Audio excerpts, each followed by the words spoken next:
주께서 내 맘에 두신 기쁨은 이 세상 즐거움 비교할 수 없네. 잠깐 있다 사라질 세상의 것과 다른 그 기쁨은 날마다 커져나가는 주가 주신 평안이 내 맘에 있어. 주를 향한 찬양이 넘쳐 흐르네. 나를 안전하게 돌보시는 나의 주 하나님, 주를 찬양하리라. 우리 2절로 주께서 내 인생 두신 소망은 이 세상 행복과 비교할 수 없네. 어둠 속에 사라질 세상의 것과 다른 그 소망은 날마다 커져나가네. 주가 주신 평안이 내 맘에 있어. 주를 향한 찬양이 넘쳐 흐르네. 나를 안전하게 돌보시는 나의 주 하나님, 주를 찬양하리라. 주가 주신 주가 주신 평안이 내 맘에 있어. 힘차게 박수 주를 치시면서 향한 찬양이 넘쳐 흐르네. 나를 안전하게 돌보시는 나의 주 하나님, 주를 찬양하리라. 주가 주신 평안이 내 맘에 있어. 주를 향한 찬양이 넘쳐 흐르네. 나를 안전하게 돌보시는 나의 주 하나님, 주를 찬양하리라. 주가 주신 평안이 내 맘에 있어. 주를 향한 찬양이 넘쳐 흐르네. 나를 안전하게 돌보시는 나의 주 하나님, 주를 찬양하리라. 주를 찬양하리라. 주는 한 분만을 찬양합시다. 아멘. 아멘. 우리 힘차게 박수 치시면서 우리에게 구원이 되시고 생명이 되시며 구원의 기쁨을 주신 예수 그리스도 한 분만을 찬양합시다.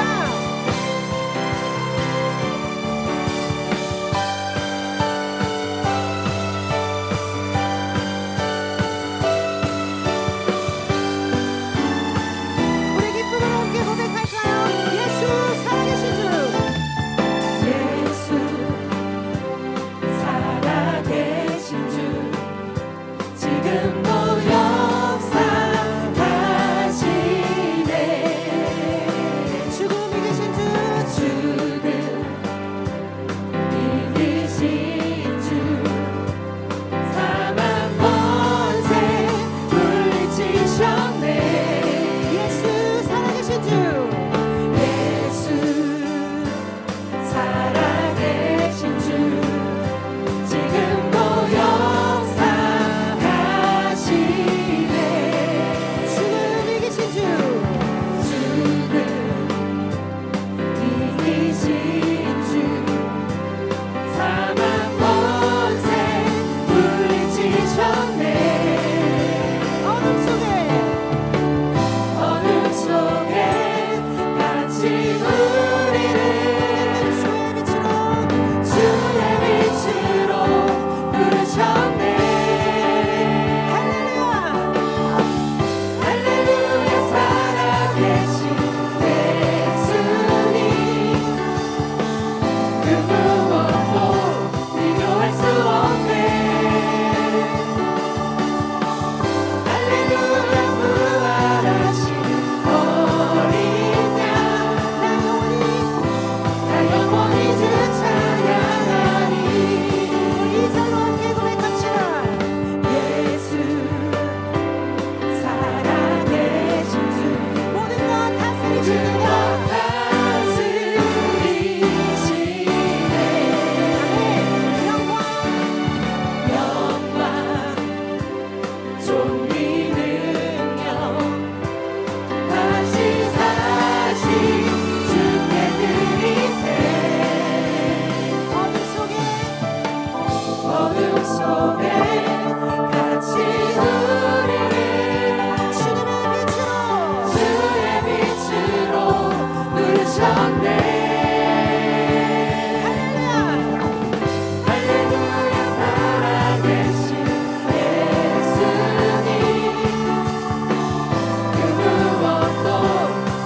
주님의 그 모든 것이 주님의 그 모든 것이 내 삶을 가득 채우네. 아멘.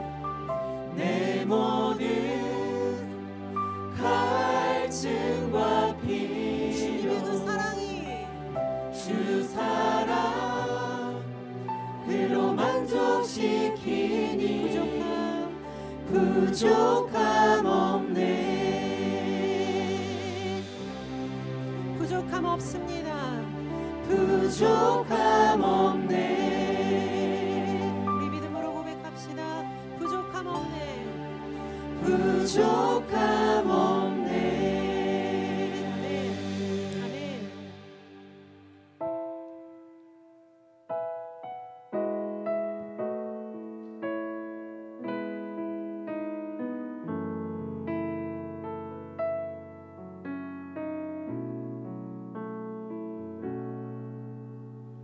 은혜로 날 보듬으시고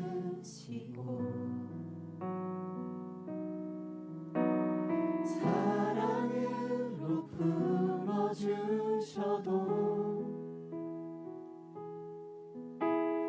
내 마음 한 자락도 지키지 못하는 이 모습 부끄럽습니다. 따스한 곁을 내어주신 따스한 곁을 내어주신 주님 앞에 나아갑니다. 표현 못할 그늘로 나를 붙드시는 주 이름만 바라봅니다. 매일 마주한 슬픔을 견뎌나가며 주 예수의 마음을 닮아 가네. 두려운 걸음마다 주가 동행하니 주 의지하며 오늘을 걷네. 주의 신실한 소망을 깊이 담으며 주 예수의 풍요를 채워 가네. 하나님의 자녀로 명예 지켜가며 깊어진 삶을 주께 드리네. 가사를 생각하시면서 은혜로우신 하나님 한 분만을 바라보며 나아갑시다. 따스한 곁을 내어주신 따스한 곁을 내어주신 주님 앞에 나아갑니다. 주님 앞에 나아갑니다. 표현 못할 그늘로 나를 붙드시는 주 이름만 바라봅니다. 주 이름만 바라봅니다. 매일 마주한 슬픔을 견뎌나가며 주 예수의 마음을 닮아 가네. 두려운 걸음마다 주가 동행하니 주 의지하며 오늘을 걷네. 주의 신실한 소망을 깊이 담으며 주 예수의 풍요를 채워 가네. 하나님의 자녀로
어둠에서 빛을 내시는 그분을 믿네.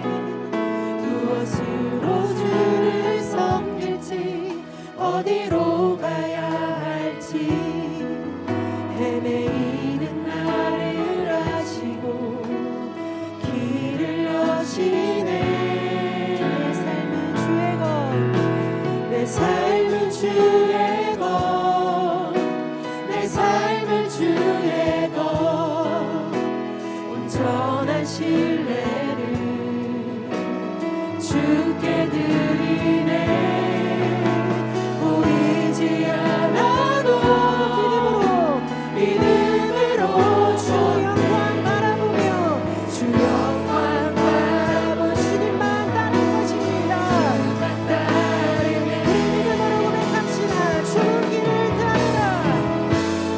좁은 길을 따르라. 승리의 주 영원한 생명 되시네. 고난 중에 순종을 배워가며 너의 모든 삶 맡겨드리라. 좁은 길을 따르라. 승리의 주 영원한 생명 되시네. 고난 중에 순종을 배워가며 너의 모든 삶 맡겨드리라. 내 삶은 주의 것, 내 삶은 주의 것, 온전한 신뢰를 주께 드리네. 보이지 않아도 믿음으로 걷네. 주 영광 바라보며 우리 한 번 더 믿음으로 고백합시다. 우리의 삶은 주님의 것입니다. 내 삶은 주의 것, 내 삶은 주의 것, 온전한 신뢰를 주께 드리네. 보이지 않아도 믿음으로 걷네. 주 영광 바라보며 주 영광 바라보며 주만 따르네. 이 시간에 이 예배를 놓고 함께 마음을 모아서 기도하기를 원합니다. 하나님, 우리의 삶이 하나님께 속해 있으니 주님만 바라보며 나아갈 수 있도록 인도하여 주시옵소서. 때로는 우리의 삶과 우리의 인생이 보이지 않는 막막한 길에 서 있는 것처럼 느껴질지라도 가장 선하시고 아름다운 길로 인도하시는 하나님을 신뢰함으로 나아가는 우리의 삶이 되게 해달라고 예비하시고 준비하시는 주님을 믿음으로 고백하며 나아가는 우리의 삶이 되게 해달라고 함께 기도합시다. 또한 말씀을 들을 텐데 하나님 아버지와 말씀 전하시는 목사님 가운데 그리고 듣는 우리 가운데 하나님을 향한 갈급함과 목마름을 부어주시옵소서. 말씀에 하나님 능력을 경험하는 시간이 될 수 있게 해달라고 우리 함께 기도함으로 나아가도록 하시겠습니다. 기도하시겠습니다. 사랑의 하나님, 우리의 모든 삶이 주님의 것임을 고백합니다. 성령 하나님 역사하시고 사랑의 하나님 인도하여 주시옵소서. 온전하시고 완전하신 주님 아버지 한분만을 의지하고 선하신 하나님 아버지 나아가고 주께서 역사하시고 사랑의 하나님 인도하여 주시옵소서. 하시고 완전하신 아버지 선하신 하나님 주님을 의지하고 나아가고 주께서 이루시고 역사하시고 주시옵소서. 온전하시고 완전하신 아버지 선하신 하나님 아버지를 의지합니다. 완전하신 하나님 한분만을 붙잡고 주님을 의지하고 나아가고 주여 기름 부으시고 하나님 인도하여 주시옵소서.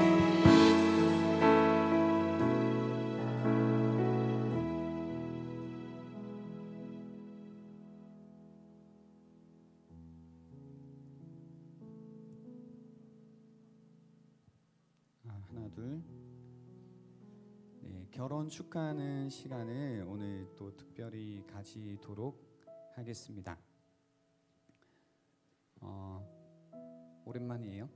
잘 지냈죠? 네. 두 분 제가 먼저 짧게 소개를 드리도록 하겠습니다.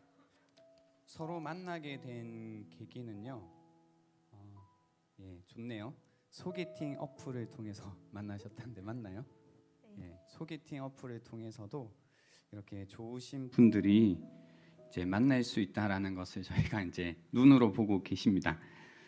두 분이 이제 만나서 결혼을 결심하게 된 계기를 보니까요. 우리 신랑 오희원 형제님은 항상 밝고 행복한 사람이라서 같이 있을 때 행복하고 힘이 되는 사람이라 놓치고 싶지 않다고 생각했기 때문에 결혼을 이제 생각하게 되셨고, 우리 이슬 자매님은 같이 있으면 즐겁고 변함없이 나를 너무 사랑해 주는 모습을 보고 결혼해서 더 재밌게 살아보고 싶은 생각이 들어서 결혼을 결심하게 되었다고 합니다. 즉석 질문을 드리도록 하겠습니다. 두 분은 이제 제가 알기로는 좀 장기 연애, 오랫동안 연애를 하신 걸로 아는데 7년 정도 연애하셨죠? 7년을 연애하고 이제 결혼하신 다음에 오랫동안 연애했지만 몰랐던 혹시 서로의 장점이 있다면 한 가지씩 이야기해 주시면 좋겠습니다. 상대방의 마음에 공감을 엄청 잘하더라고요.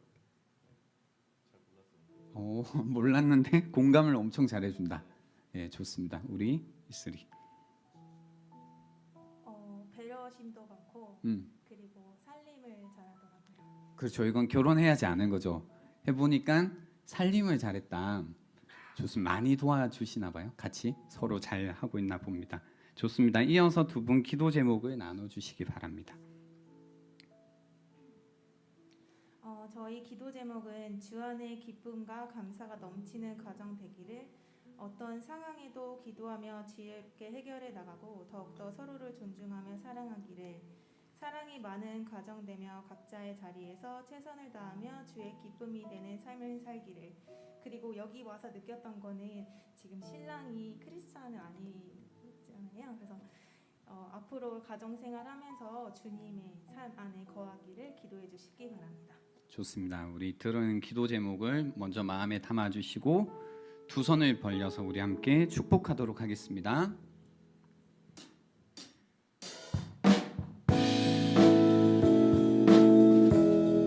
하나님의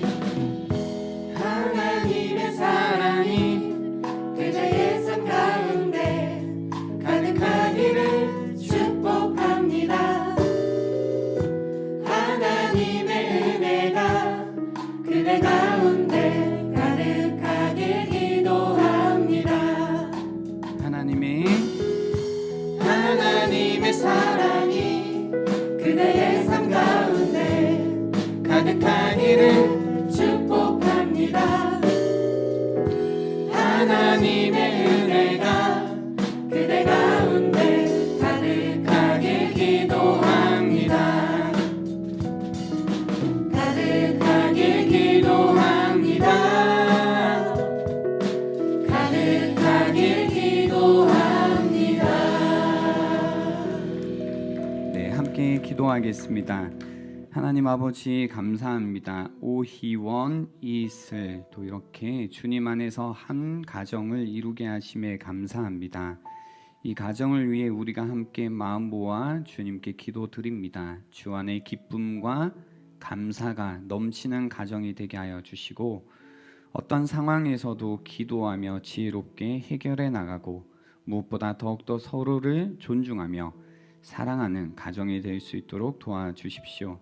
또 사랑이 많은 가정이 되어 각자의 자리에서 최선을 다하고 주의 기쁨이 되는 삶을 살게 하여 주시고, 또 한 가지 우리 희원 형제를 주님 은혜를 더하여 주셔서 또 살아계신 하나님을 만나 이 가정 가운데 주님께 뿌리를 내리고 또 든든히 세워져 가는 가정 세워갈 수 있도록 은혜 내려 주십시오.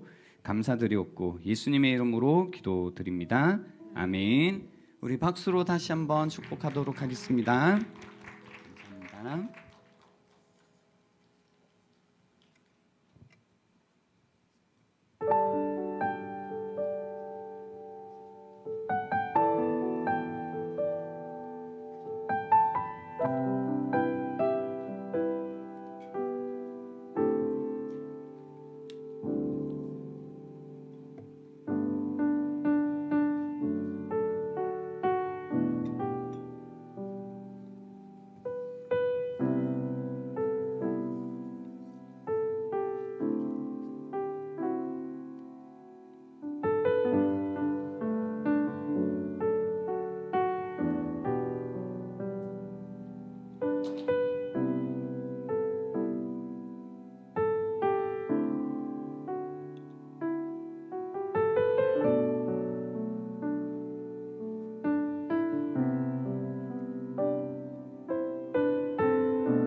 오늘 우리에게 주시는 말씀은 창세기 43장 1절부터 14절까지의 말씀입니다. 창세기 43장 1절부터 14절까지의 말씀을 15절까지의 말씀을 함께 보도록 하겠습니다. 14절까지 볼게요. 1절입니다. 그 땅에 기근이 심하고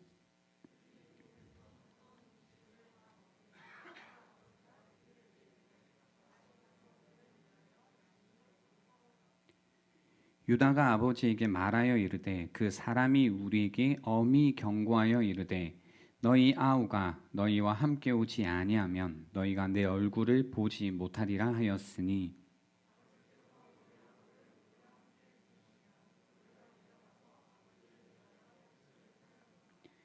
아버지께서 만일 그를 보내지 아니하시면 우리는 내려가지 아니하리니 그 사람이 우리에게 말하기를 너희의 아우가 너희와 함께 오지 아니하면 너희가 내 얼굴을 보지 못하리라 하였음이니이다.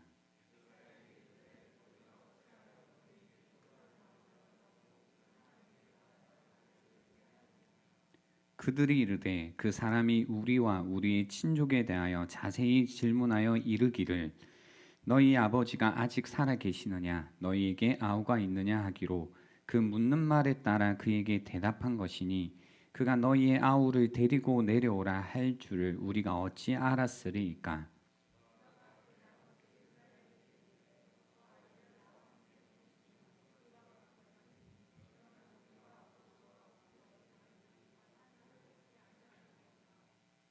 내가 그를 위하여 담보가 되오리니 아버지께서 내 손에서 그를 찾으소서. 내가 만일 그를 아버지께 데려다가 아버지 앞에 두지 아니하면 내가 영원히 죄를 지리이다.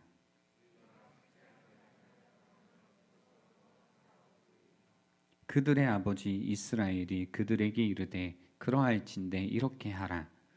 너희는 이 땅의 아름다운 소산을 그릇에 담아 가지고 내려가서 그 사람에게 예물로 드릴지니 곧 유향 조금과 꿀 조금과 향품과 몰약과 유향나무 열매와 감 복숭아이니라.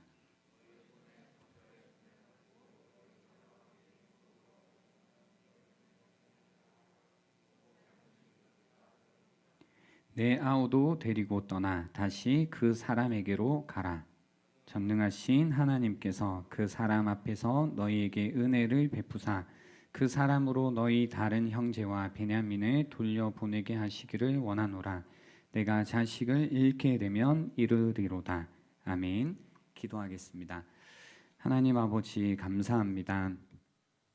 오늘도 우리가 이 자리에 서 있는 것이 주님의 은혜임을 압니다. 우리가 살아있는 것, 또 살아 숨쉬는 것, 그래서 살아가는 것, 이 모든 것이 하나님의 은혜임을 기억합니다. 감사하는 마음으로 주님께 나아가게 하여 주시고 오늘 이 시간을 통해서 다시 한번 주님의 은혜에 기대어 사는 것이 무엇인지를 깨닫는 시간 되게 도와주시옵소서. 감사드리옵고 예수님의 이름으로 기도드립니다. 아멘. 우리 옆에 분들 바라보시면서요. 표정 관리하는 시간입니다. 환한 미소와 함께 이렇게 인사하도록 하겠습니다. 함께여서 감사합니다. 네, 함께여서 감사합니다. 인생이란 무엇인가를 계속 얻는 일이기도 하지만 또한 무엇인가를 계속 잃는 일이기도 합니다. 잃는다는 것, 여러분 한 해 동안 여러분은 무엇을 얻으시고 또 무엇을 잃으신 것 같으신가요? 경험을 얻고 무엇을 잃으셨죠? 젊음을 잃고. 월급을 얻고 뭘 잃으셨죠? 그렇죠. 건강을 잃고 또는 머리카락을 잃고. 그렇죠. 슬프죠 벌써. 네. 이 무언가를 얻는 게 있고 또 잃는 게 있습니다. 무엇인가 잃어버린다는 것, 그때 느끼는 감정을 우리는 상실감이라고 하는데요. 이 상실감이라고 하는 것은 이렇게 넘어서기가 약간 힘든 감정이기도 합니다. 그 사전에 찾아보니까 이 상실감이란 일반적으로 건강한 젊음의 상실감 또는 주변의 누군가를 떠나 보내는 것에 대한 상실감, 경제적 활동의 저하에 따른 상실감 또는 익숙한 곳을 떠남에서 오는 상실감, 죽음에 대한 상실감 등 다양하고 깊은 슬픔과 무력감을 동반하는 폭넓은 상실감이라는 것을 의미하고요. 또 우리는 그래서 모두가 이 상실감이라는 것을 경험하면서 살고 있습니다. 무엇이든 누구든 떠나 보내거나 잃는 것이 너무 싫고 아픈 일입니다. 누구에게든 상실감은 어려운 감정이겠지만 유독 더욱 시리게 그 상실감이라는 감정에 잠식되는 분들도 계십니다. 인생이란 무언가를 계속 얻는 일이기도 하지만 또한 무엇인가를 계속 잃는 일이기도 합니다. 우리는 2022년도를 이제 마무리하는 어떤 시기에 들어왔습니다. 그리고 그 말은 곧 2023년을 새해를 앞두고 있다는 말입니다. 이 시기에는 우리는 한 해를 잘 정리하고 또 내년도를 바라보면서 새로운 일을 계획하고 또 상상해야 합니다. 그러나 이 상실감에 잠식되어 있으면 새로운 일을 여러분이 상상하거나 혹은 기대하거나 혹은 계획하는 것이 불가능합니다. 그래서 이 상실감이라는 것이 느껴질 때 우리는 어떻게 해야 될까? 어떻게 이 마음을 믿음으로 다룰 수 있을까라는 질문을 가지고요. 오늘 우리가 함께 읽었던 본문을 함께 보려고 합니다. 먼저 배경을 설명드리면 이렇습니다. 야곱의 아들들은 한 차례 애굽에 다녀왔습니다. 이집트라고도 하죠. 요셉의 형 야곱, 이 형들 그리고 요셉 이 가족 관계는 여러분이 대충 아실 겁니다. 그래서 요셉의 형 10명이 애굽에 곡식이 있다는 정보를 듣고요. 이 가나안 땅에 기근이 왔거든요. 그래서 이 애굽에 곡식이 있다는 정보를 듣고 요셉이 이 형들이 버리고 팔아버린 이 요셉이 나라의 총리로 있는 애굽, 이집트로 방문하고 돌아왔습니다. 근데 이때 곡식을 사러 갔을 때 사건이 생겨요. 어떤 사건이 생기냐면 이 형들이 일단 장성한 요셉을 알아보지 못합니다. 근데 이 요셉이 무슨 생각이었는지는 알 수 없지만 이 형들을 정탐꾼이라고 스파인 거죠. 스파이라고 누명을 씌우고 이 자신들의 진실함을 증명하기 위해서는 막내 아우 베냐민입니다. 막내 아우를 데려오라고 합니다. 그리고 시므온을 형제 중에 한 명을 볼모로 잡아둬요. 그러니까 감옥에 가둬둔 상태입니다. 그래서 형들이 다시 시므온을 두고 아버지인 야곱에게 와서 이 상황을 설명해 주는 거죠. 우리가 애굽에 갔는데 우리가 스파이 이제 누명을 쓰게 되고 우리가 이제 진실하다라는 걸 증명하기 위해서는 베냐민을 데리고 가면 됩니다, 아버지라고 했더니 아버지가 절대 안 된다고 합니다. 그래서 42장 38절에 보면 이렇게 이야기를 해요. 야곱이 이르되 내 아들은 너희와 함께 내려가지 못하리니 그의 형은 죽고, 여기에서 형은 요셉이죠. 그 야곱은 요셉이 죽은 줄로 알고 있어요. 형들이 속였어요. 그의 형은 죽고 그만 남았음이라. 만일 너희가 가는 길에서 재난이 그에게 미치면 너희가 내 흰머리를 슬퍼하며 스올로 내려가게 함이 되리라 라고 해서 무슨 얘기냐면 나 죽는다라는 얘기예요. 베냐민 데리고 가면 나 그냥 죽는다라고 이야기를 합니다. 그래서 이 창세기 42장에 보면 한 차례 루벤이 아버지인 야곱을 계속 설득해요. 안 되면 우리 아들들을 제가 두고 갈게요. 아니면 뭐 이렇게 막 설득을 하지만 안 됩니다. 이제 실패하고, 그래서 자기의 형제인 시므온을 찾으러 가지도 못하고 또 곡식을 다시 사러 가지도 못하고 그냥 계속해서 이제 이 아버지인 야곱의 고집 때문에 계속 머물고 있었어요. 근데 이제 문제는 또 뭐냐면 가나안의 기근이 멈추면 되는데 멈추지 않는다는 거죠. 그래서 오늘 우리가 함께 읽었던 창세기 43장 1절에 이렇게 나옵니다.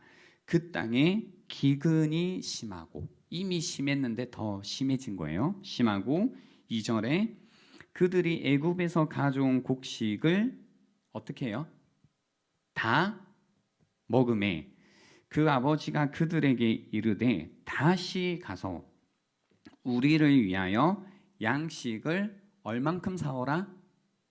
조금 사오라고 얘기해요. 이 표현 안에 이제 제가 성경을 읽을 때는 야곱의 심리가 이 안에 싹 담겨 있었거든요. 다시 한번 읽어볼게요. 그들이 애굽에서 가져온 곡식을 다 먹음에 그 아버지가 그들에게 이르되 다시 가서 우리를 위하여 양식을 조금 사오라라고 이야기를 해요. 기근은 이야기를 계속 전개시키게 됩니다. 이 기근이라는 건 이 이야기를 계속 전개시킵니다. 계속해서 가나안 땅에 기근이 심하게 됐고 형들이 애굽에서 가져온 곡식이 이제 다 떨어지자, 다 먹자 야곱은 더 이상 버티지 못하고 다시 그의 아들들에게 애굽으로 가서 양식을 구해 오라고 요구합니다. 네, 제가 이제 말씀드렸지만 형들은 가고 싶어요, 안 가고 싶어요? 가고 싶죠. 근데 지금 아버지기 때문에 간다 못 간다?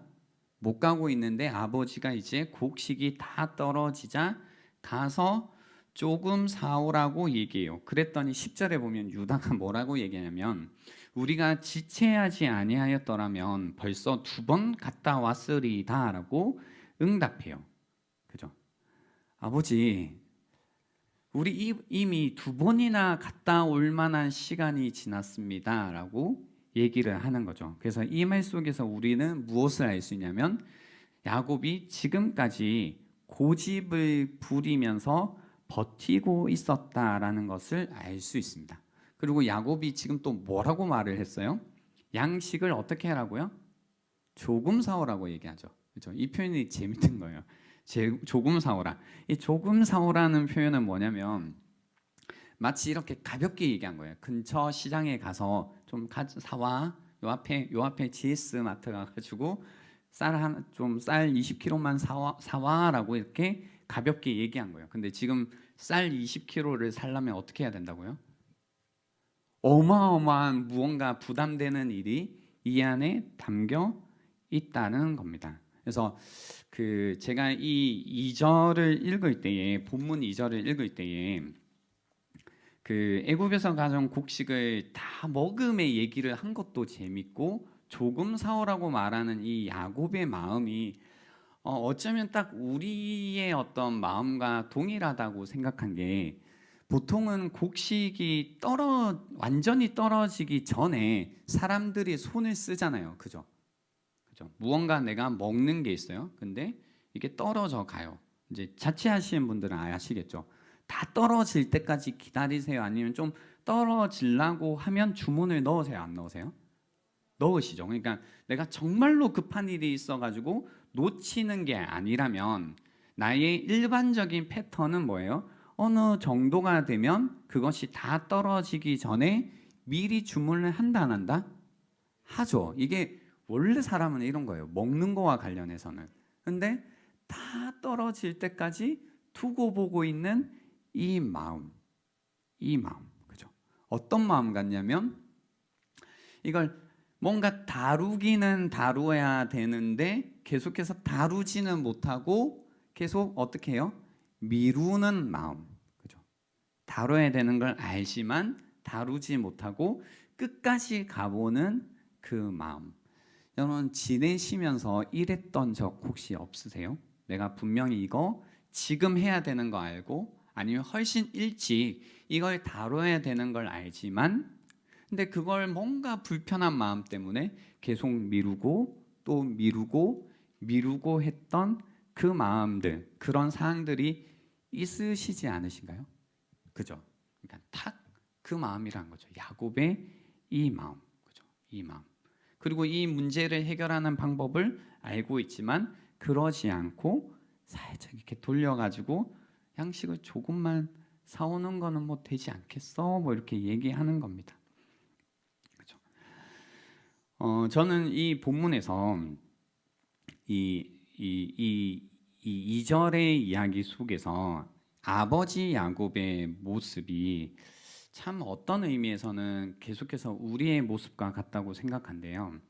그가 하고 있는 모든 이야기들, 말들은 그 이전의 경험, 요셉, 자기의 소중한 아들인 요셉을 잃은 깊은 상실감이 모든 대화 속에 다 담겨 있다라는 것을 알 수 있었습니다.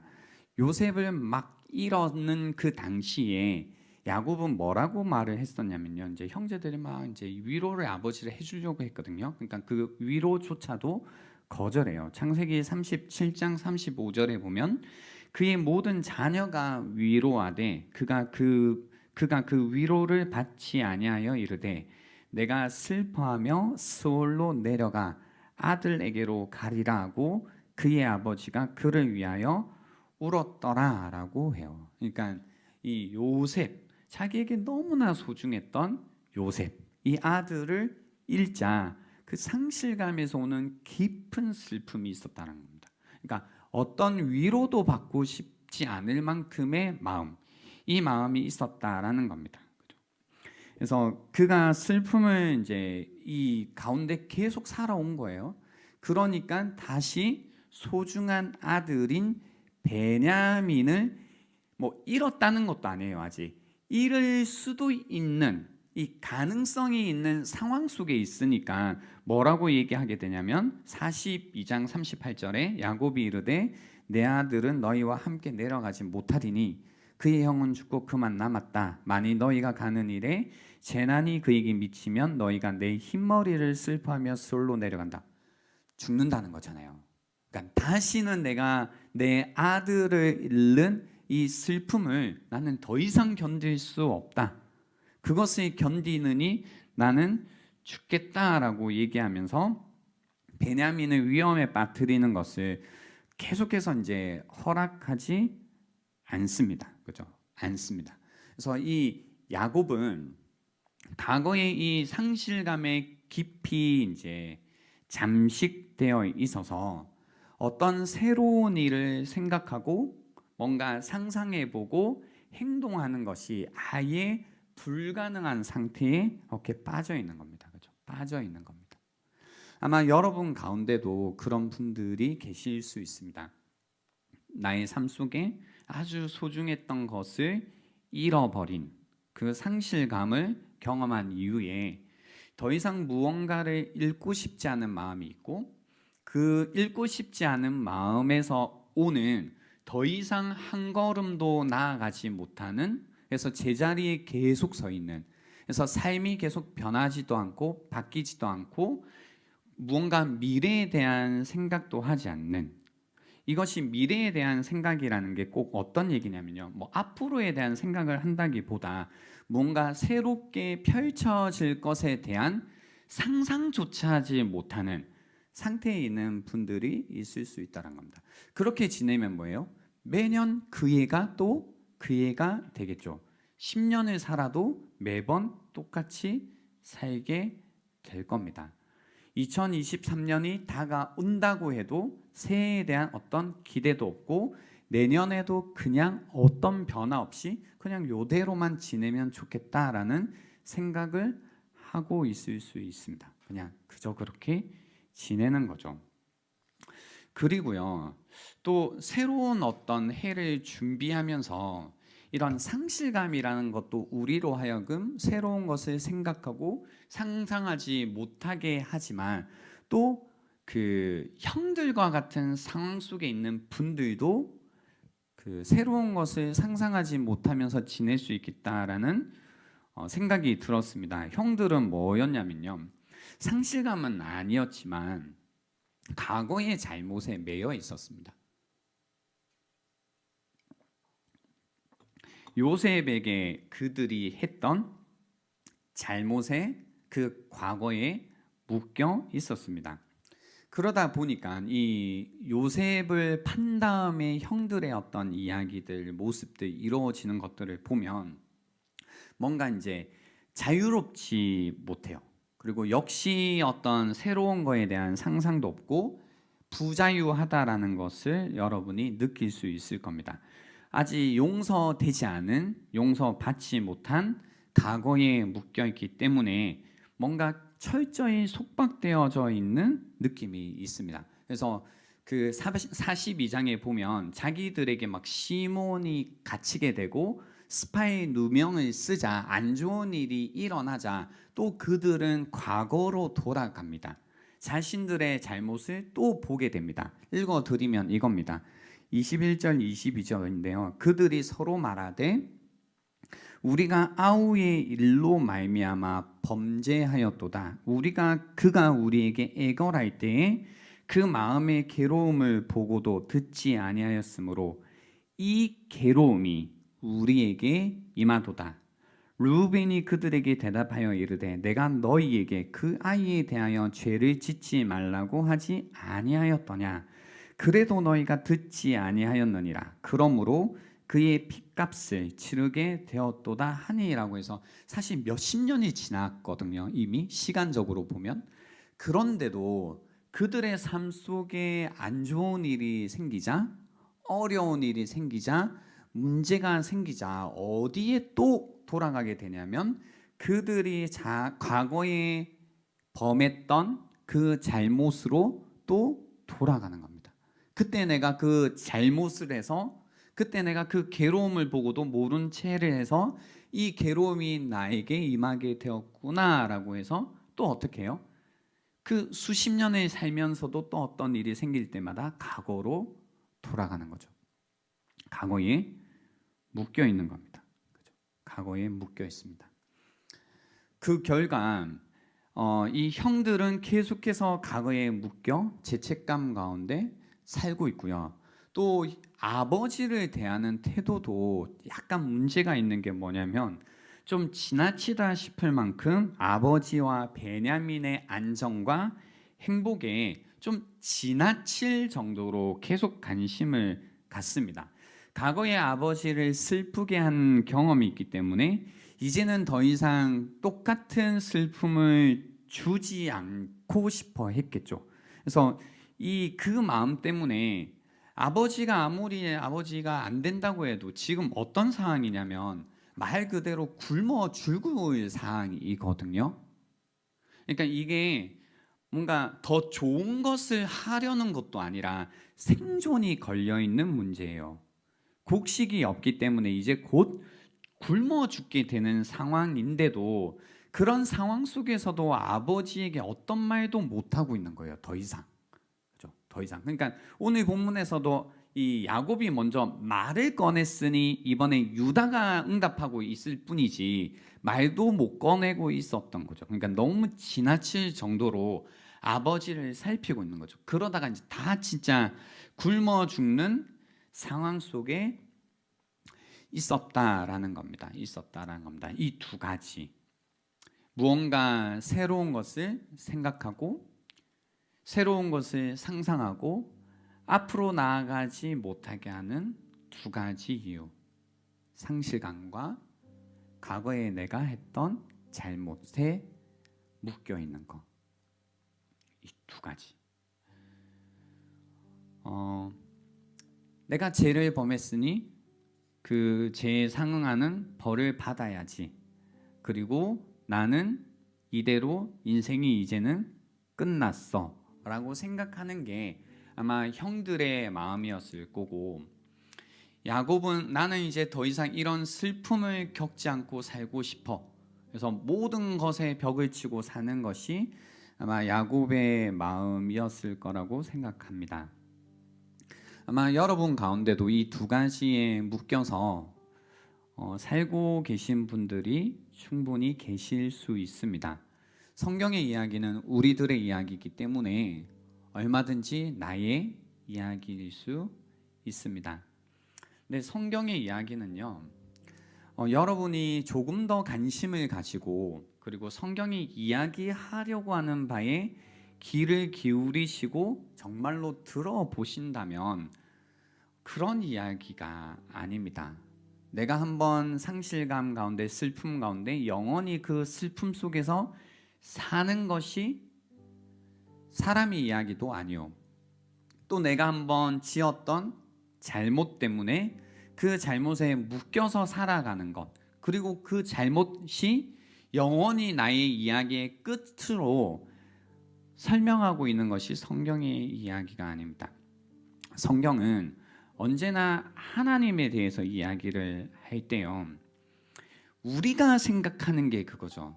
하나님과의 관계, 그리고 내가 맺는 사람들과의 관계, 그리고 그 관계 속에서 풀어져 가는 삶의 이야기라는 것이 내가 하는 행동, 내가 했던 과거, 내가 심지어 범했던 죄가 가장 유일한 결정적인 요소라고 생각할 수도 있습니다.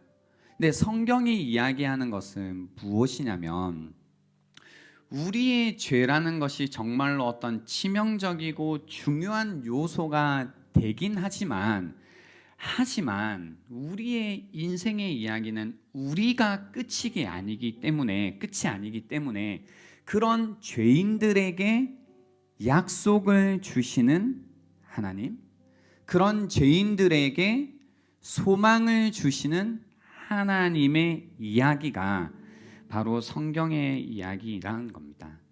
절망적인 현실을 뛰어넘으시는 그 하나님의 이야기가 바로 우리 인생에 하나님께서 개입하실 때 일어나는 이야기입니다.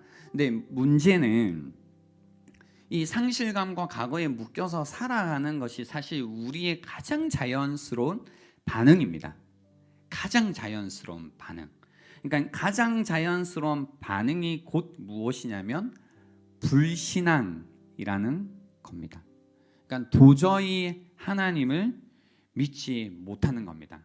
하나님을 도저히 믿지 않고 살아가는 사람들의 특징은 그래서 무엇이냐면 전혀 기대할 것 없는 세상에서 살아간다는 겁니다. 전혀 기대 없이 이 세상을 살아간다는 겁니다. 여러분 좀만 크시면 그런 생각하시죠. 무언가를 기대하고 꿈꾸고 살아가는 것이 이거 무슨 순진한 애기들이나 하는 일인 것 같고, 이제 조금 세상의 쓴맛을 보고 아픔을 경험하기 시작하면 야 별로 기대할 거 없어. 야, 그냥 안정적으로 살면 되지. 그러니까 안정이 가장 중요한 삶의 가치가 되는 이유도 무언가 새로운 것을 기대하지 않는 마음 때문에 그렇지 않을까 싶습니다. 그래서 삶의 해이가 점점 깊어지고 그리고 삶이 점점 차가워지는 이유도 여기에 있다고 생각합니다. 새로운 것을 전혀 기대할 수 없는 세계에서 내가 살고 있다면 나는 어떻게 해야 될까? 여기에 대한 이 물음에 대한 대답이 오늘 이 이야기에 야곱의 고백 가운데 담겨 있습니다. 13절 14절을 같이 한번 볼까요? 13절에 이런 이야기를 하죠. 내 아우를 데리고 떠나 다시 그 사람에게로 가라. 14절 전능하신 하나님께서 그 사람 앞에서 너희에게 은혜를 베푸사 그 사람으로 너희 다른 형제와 베냐민을 돌려보내게 하시기를 원하노라. 내가 자식을 잃게 되면 이르리로다라고 고백합니다. 마지막 결정을 내리는 이 순간에 야곱이 베냐민을 보내기로 결정하는 이유가 여기에 있습니다. 전능하신 하나님께서 그 사람 앞에서 너희에게 은혜를 베푸사 그 사람으로 너희 다른 형제와 베냐민을 돌려보내게 하시기를 원하노라. 내가 자식을 잃게 되면 이르리로다라고 이야기를 합니다. 14절의 이 고백이요. 그 주석을 보고 어떤 이야기들을 볼 때 뭐 그런 이야기들도 많이 달았더라고요. 뭐냐면 내가 자식을 잃게 되면 이런 뭔가 이제 삶을 포기하는 얘기라고 적어둔 주석가들도 있더라고요. 근데 이제 제가 볼 때는 그분들은 정말로 이 절박한 상황 속에서 이 전능하신 하나님께 은혜를 구하는 사람의 마음이 무엇인지를 잘 이해하지 못하는구나라는 생각을 하게 되었습니다. 이 고백은 그겁니다. 읽게 되면 이르리로다라는 것. 이게 뭐냐면 그거죠. 베냐민은 그냥 아들 중에 하나로 상징되는 게 아니라 야곱에게 있어서는 그의 생명입니다. 베냐민을 잃으면 어떻게 하겠다고 했죠? 죽겠다고 하잖아요. 그래서 베냐민은 사실 야곱에게 있어서 생명입니다. 베냐민은 야곱에게 있어서 살아가는 이유입니다. 삶의 의미입니다. 베냐민이 없으면 살 이유도 없고 살아갈 의미도 없다라는 것이 바로 야곱의 고백에서 계속 우리가 들은 겁니다. 이거 없으면 나 어차피 살 이유가 없습니다. 이거 안 되면 저 어차피 살지 않을 겁니다 라고 말했던 것이 무엇이냐면 바로 이 베냐민입니다. 베냐민. 근데 그 베냐민을 잃으면 잃겠다라는 이 고백을 어떻게 할 수 있냐면요, 그의 삶을 베냐민이 아니라 전능하신 하나님께서 베푸실 은혜에 내가 기대어 살겠다라는 고백이라는 겁니다. 다른 그 무엇이 아니라 나에게 생명을 주고 나에게 의미를 주고 내가 살아갈 이유가 되는 베냐민이 아니라 내가 살아갈 수 있고 살아갈 이유는 오직 하나님의 은혜에 있다라는 그 고백이라는 겁니다. 상실감 가운데 또 과거에 매여서 또 이것뿐만이 아니라 어떤 두려움 가운데 염려 가운데 있는 분들이 있을 겁니다. 그래서 그걸 놓치지 않으려고 하시는 여러분의 생명이 되는 의미가 되는 살아가는 이유가 되시는 베냐민이 있을 겁니다. 그리고 그 베냐민을 놓치게 될까봐 또 놓칠 수밖에 없는, 또 놓치면 어떻게 하나라는 두려움과 염려와 걱정 가운데 계신 분들이 이 자리에 있을 수 있습니다. 그래서 더 이상 무언가를 상상하거나 새로운 일을 시도하거나 내 삶이 달라지는 것을 생각하지 못하고 두려움 가운데, 염려 가운데 묶여 있는 분들이 계실 수 있습니다. 그리고요, 누구든지 이러한 때가 옵니다. 누구에게나 이런 상황 가운데 처해야 될 때가 있습니다. 그래서 계속 두려움 가운데 탁 매여 있을 수 있습니다. 그때 우리가 할 수 있는 고백, 우리를 자유롭게 하고 우리로 하여금 다시 새로운 것을 상상하게 하고 우리를 살게 하는 고백이 무엇이냐면 바로 이 고백이란 겁니다. 전능하신 하나님께서 은혜를 베푸시기를, 하나님의 은혜에 다시 내가 그 은혜 아니면 살 수 없음을 고백하는 것, 그것만이 여러분의 그런 상황에서 또 그런 시기에서 여러분을 자유롭게 하고 또 여러분을 살게 하는 믿음이 될 거다라는 겁니다. 이 믿음이 있을 때 어떤 여러분의 슬픔과 과거와 상실의 악순환을 깨트리게 될 겁니다. 때로는 그것이 굉장히 큰 고통처럼 두려움처럼 느껴질 때가 있겠지만 오로지 하나님의 은혜만이 나의 이 어려움과 이 묶임과 이 더 이상 기대되지 않는 인생을 깨트리는 유일한 힘과 소망이 된다라는 것을 믿으실 수 있다면, 그래서 오직 다시 한번 하나님의 은혜에 의탁하여 살아가실 수 있다면 그 은혜가 여러분을 책임져 줄 거라는 겁니다. 다시 여러분이 다른 그 무엇이 아니라 전능하신 하나님께서 베푸시는 그 은혜에, 그 은혜로 살아가는 오늘 이 시간이 될 수 있으면 좋겠습니다. 시간 드리겠습니다. 오늘 들었던 말씀을 한번 묵상해 보시기 바랍니다. 나도 혹시 야곱처럼 상실감에 묶여 슬픔에 잠식되어 살고 있는 게 아닐까? 나도 요셉의 형들처럼 과거의 잘못과 실패에 묶여서 살아가고 있는 게 아닐까? 그래서 더 이상 새로운 일들이 내 삶 가운데 펼쳐질 것을 기대하거나 생각하거나 상상하지 못하고 그냥 그저 그렇게 살아가고 있는 게 아닐까? 나는 무엇을 의지하며 무엇이 나의 생명이고 무엇이 나의 의미고 무엇이 나의 삶의 이유로 여기며 살고 있을까? 정말로 그 베냐민을 이르면 이르리라 라고 말할 수 있는 은혜만을, 하나님의 은혜만을 의지하는 그 믿음이 나에게 있는지 묵상해 보시는 오늘 이 시간이 되면 좋겠습니다. 시간 드리겠습니다.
주시는 마음과 생각을 삶으로 드리는 예배에 담으면서 하나님께 고백을 올려드리도록 하겠습니다. 시간 드리겠습니다.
드리는 시간 갖도록 하겠습니다.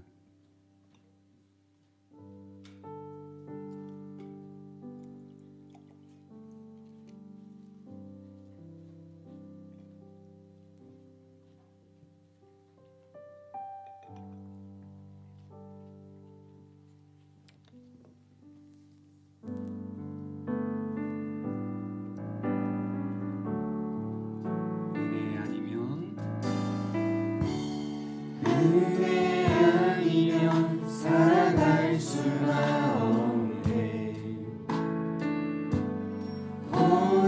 호흡마저도 다 주의 것이니 세상 평안과 위로 내게 없어도 예수 오직 예수뿐이네. 은혜 아니면 살아갈 수가 없네. 은혜 아니면 살아갈 수가 없네. 호흡마저도 다 주의 것이니 세상 평안과 위로 내게 없어도 예수 오직 예수뿐이네.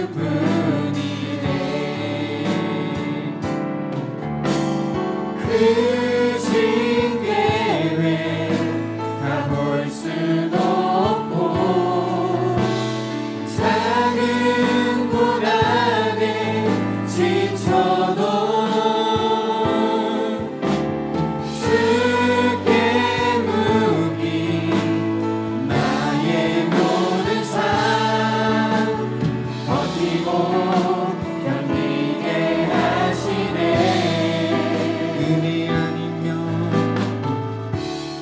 은혜 아니면 살아갈 수가 없네. 나의 모든 것 다 주께 맡기니 참된 평안과 위로 내게 주신 주 예수 오직 예수뿐이네. 크신 계획 크신 계획 다 볼 수도 없고 작은 고난에 지쳐도 주께 묻기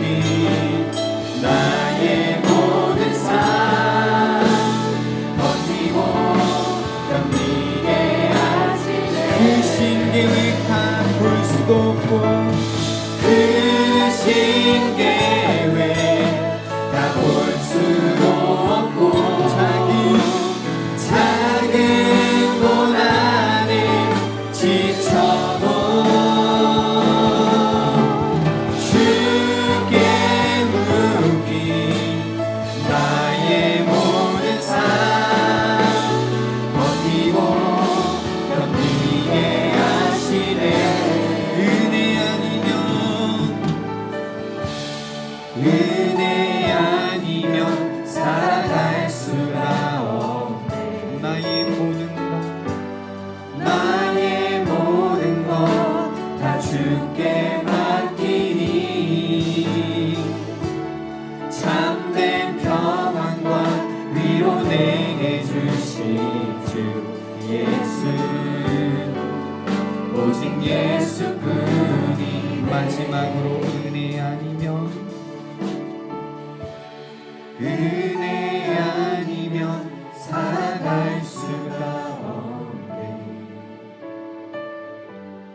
나의 모든 것 다 주께 맡기니 참된 평안과 위로 내게 주신 주 예수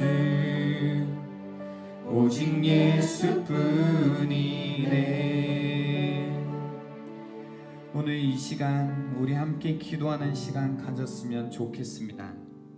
전능하신 하나님께서 나에게 은혜를 베푸셔야만 주님 내가 살 수 있습니다.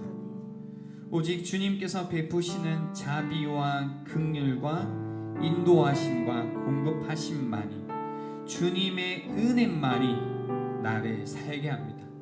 이 시간 나의 삶을 주님께 모두 다 맡겨 드리오니 주님 나를 붙들어 달라고 절박한 마음으로 다시 한번 주여 한번 외치고 주님께 나아가도록 하겠습니다. 주여. 오 하나님 아버지, 이 시간 우리가 다시 한번 은혜 아니면 주님의 은혜가 아니면 살아갈 수 없음을 고백했습니다. 세상의 평안과 위로가 내게 없어도 오직 예수뿐임을 우리가 고백합니다. 주님, 때로는 우리를 향하신 주님의 크신 계획들을 다 알 수 없고 또 여러 가지 일로 인하여 우리가 고난을 겪고 또 슬픔 가운데 맺혀 있지만 그리고 우리의 과거에 묶여 있지만 주여 이 시간 다시 한번 주님의 은혜가 아니면 살아갈 수 없음을 고백하며 우리의 모든 것을 다 주님께 맡기며 나아갑니다. 참된 평안과 참된 위로를 내게 주실 수 있는 분이 오직 주님밖에 없음을 고백하며 나아갑니다. 주님, 이 시간 다시 한번 더 절박한 마음으로 주님을 믿으며 주님의 자비를 구하며 주님의 긍휼하심을 구하며 우리가 하나님 아버지 앞으로 나아갑니다.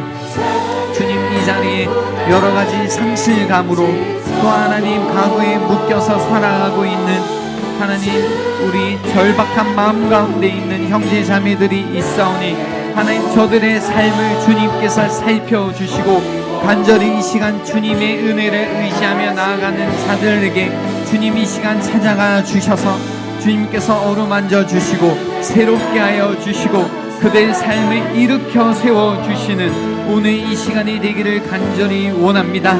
다시 한번 주님의 은혜에 의탁하며 주님께 나아가는 자들에게 주님의 저들의 삶을 붙들어 주시고 주님께서 함께하여 주시는 하나님 이 시간이 될 수 있도록 도와주시옵소서.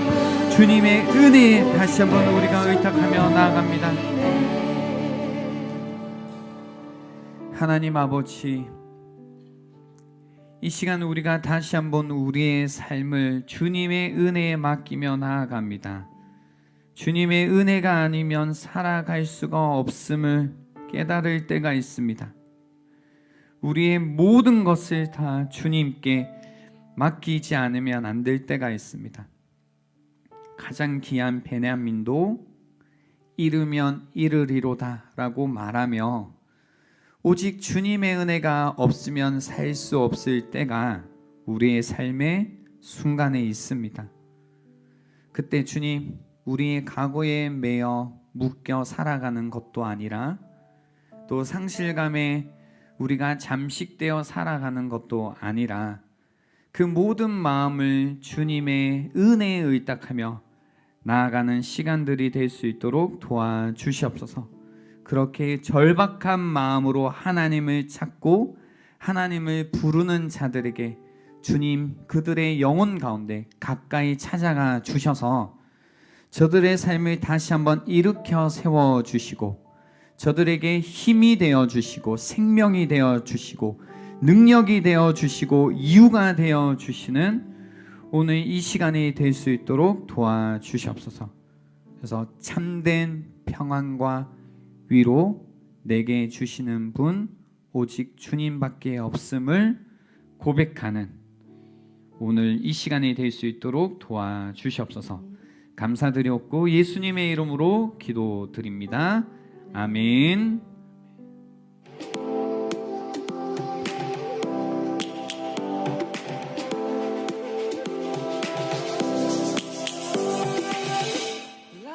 킹덤 기도회 안내입니다. 예배 후 하나님의 나라와 의를 구하는 목장 중심의 킹덤 기도회가 진행됩니다. 인도 목장은 주프레임 목장이며 6시 10분부터 함대 쉼터에서 진행되오니 많은 참여 바랍니다. 문의는 송희재 목자 단장님에게 해주세요. 보고사 프로젝트 안내, 보고 싶은 그때 그 사람들 다시 뜨거운 예배 자리로 초대할 시간. 오늘은 목자의 안내에 따라 연락하고 싶은 보고사를 정해주세요. 프로젝트 기간 내 특별 예배 초청과 2023 목장 신청 안내도 꼭 기억해주세요. 참고하실 일정은 아래와 같습니다. 하반기 LT 안내입니다. 기도와 관심 가운데 하반기 리더십 트레이닝을 은혜로 마쳤습니다. 리더십이 공동체에서 배운 섬김과 사랑의 방법을 세상에 나아가 담대하게 잘 펼치길 소망합니다. 또한 수고한 리더십에게 지속적인 하나님의 돌보심과 은혜가 충만하길 기도해주세요.